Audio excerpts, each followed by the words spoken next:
চলমান বিদ্যুৎ সংকটে চিকিৎসা কার্যক্রম মারাত্মকভাবে ব্যাহত হচ্ছে ঢাকার বাইরের স্বাস্থ্য কমপ্লেক্সগুলোতে। অনেক জায়গায় দিনে 6 থেকে 8 বার লোডশেডিং চলছে, ফলে তীব্র গরমে নাকাল রোগী ও চিকিৎসকরা। তৃণমূলের এসব স্বাস্থ্যসেবা কেন্দ্রে জেনারেটরের ব্যবস্থা না থাকায় পরিস্থিতি আরও নাজুক হয়ে উঠেছে। রিপোর্ট করেছেন মুহাজির হক, ক্যামেরায় ছিলেন মমিনুল হক আফান।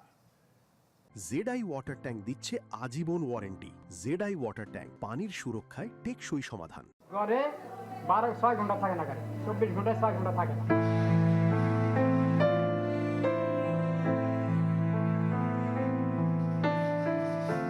জীবনের নিঃশ্বাস যেখানে বেঁচে থাকার শ্বাস খোঁজে, সেখানেই এখন নাভিশ্বাস।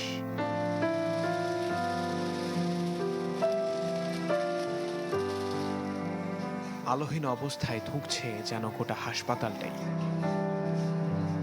চলমান বিদ্যুৎ সংকটে এমন অবস্থা ঢাকার বাইরের স্বাস্থ্য কমপ্লেক্সগুলোতে। ঘন ঘন বিদ্যুৎ বিভ্রাটে ত্রাহি অবস্থা রোগীদের। সুই সিরিঞ্জের পাশে এখন হাত পাখা, বেডের পাশে মুঠোফোনের টর্চ। কাকা, হাসপাতালে কদিন ধরে আছেন আপনি? আজকে 4-5 দিন। 4-5 দিন ধরে কি আপনি দেখতেছেন কারেন্ট নাই হাসপাতালে এরকম? ঘড়ির কাঁটায় তখন বেলা ৩টা। মানিকগঞ্জের সিংগাইর উপজেলা স্বাস্থ্য কমপ্লেক্সে বিদ্যুৎ নেই ঘণ্টাখানেক। 4 দিন ধরে ভর্তি আওয়াল মোল্লা জানালেন, দিনের চেয়ে রাতের অবস্থা আরও নাজুক। রাত্রেও দিনেও কারণ থাকে না, আর যদিও আসে 10 মিনিট 20 মিনিট থাকে আবার যায়। প্রচণ্ড গরমে জ্বরটা আরও বেড়েছে 6 বছরের জান্নাতের। লোডশেডিংয়ের সময় শহরের হাসপাতালে হয়তো জেনারেটরে মুক্তি মেলে, কিন্তু এখানে সেই ব্যবস্থাও নেই। কারেন্ট এই যায় আর আসার খবর থাকে না। দিনে মনে হয় 4-5 বার যায়, রাত্রেও যায়।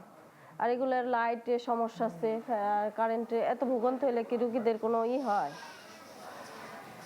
50 শয্যার এই সিংগার উপজেলা স্বাস্থ্য কমপ্লেক্সে রয়েছে এই একটি মাত্র জেনারেটর, যা খুব স্বাভাবিকভাবেই হাসপাতালের চাপ সামলাতে পারছে না।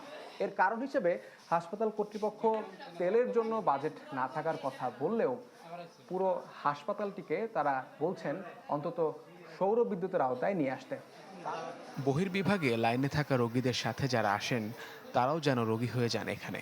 মাসখানেক ধরে এমন অবস্থা চললেও খোঁজ নিচ্ছে না কেউই। বাচ্চারা অনেক আর অসুস্থ হয়ে পড়তেছে, অনেক ঘাইমা যাইতেছে, সমস্যাই তো। বাসাতেও আমরা সমস্যার মধ্যে আছি, হাসপাতালে আসছি, দেখেন এখনো কারেন্ট নাই। অনেক আছে মনে করেন অজ্ঞান হয়ে যায় কারেন্ট না থাকলে, কারণে জেনারেটর নাই, জেনারেটর দেয় না সরকারি। কেবল সিংগাই নয়, খোঁজ নিয়ে জানা যায় রাজধানী ঢাকার আশেপাশের মানিকগঞ্জ, গাজীপুর, নারায়ণগঞ্জ ও মুন্সিগঞ্জের উপজেলা স্বাস্থ্য কমপ্লেক্সগুলোর চিত্র প্রায় একই। দিনে 6 থেকে 8 বার লোডশেডিংয়ে চিকিৎসা কার্যক্রম ব্যাহত হচ্ছে জরুরি বিভাগ, প্যাথোলজি ও অপারেশন থিয়েটারে।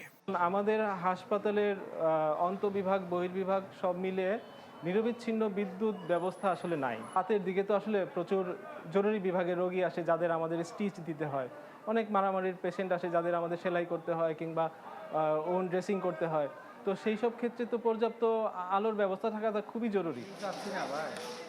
এই পরিস্থিতিতে তৃণমূলের স্বাস্থ্যকেন্দ্রগুলোতে জেনারেটর কিংবা বিকল্প ব্যবস্থা রাখার অনুরোধ রোগী ও চিকিৎসকদের।